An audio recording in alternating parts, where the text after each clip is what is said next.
اللہم صلی علی سیدنا وعلی آل سیدنا. یہ صدقہ خیرات نکالا کریں اپنے مال سے.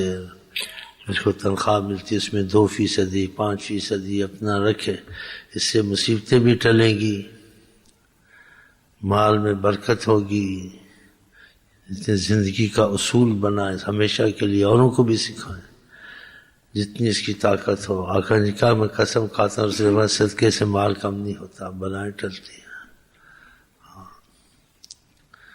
غریبوں کو دو. ہاں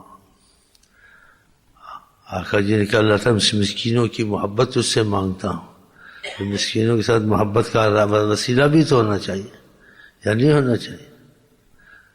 هل ترزقون وتنصرون الا بضعفائکم، تم کو رزق نہیں دیا جاتا زیادہ اور تمہاری مدد دشمنوں پر نہیں کی جاتی، تم کو بچایا جاتا مگر غریبوں کی وجہ سے.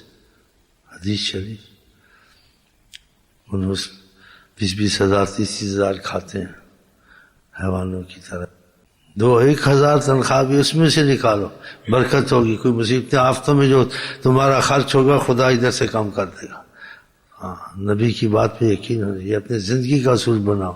طریقت میں ہے نہیں ہے باہر کے سب مسلمانوں کو سکھاؤ، عام کو سکھاؤ. بولو اپنی تنخواہ تمہاری 500 اس میں بھی نکالو 1 روپیہ صدقہ، 2 روپیہ 3 روپیہ.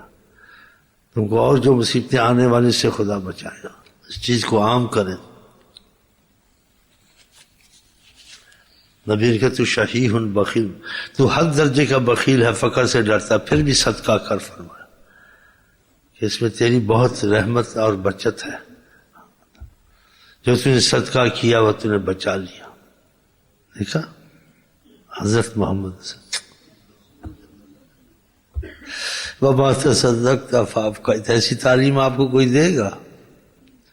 وما تصدقت فابقیت، جو تم نے صدقہ کیا تم نے بچا لیا. تیرا اللہ کے پاس رحمت کا مسئلہ ہو گیا.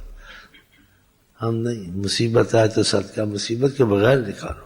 مصیبت میں تو ہر کوئی نکالتا ہے، ڈاکٹر کو بھی دے گا، صدقہ بھی دے گا، دعائیں بھی کرائے. مصیبت نہ ہو تب بھی اللہ کے نام پہ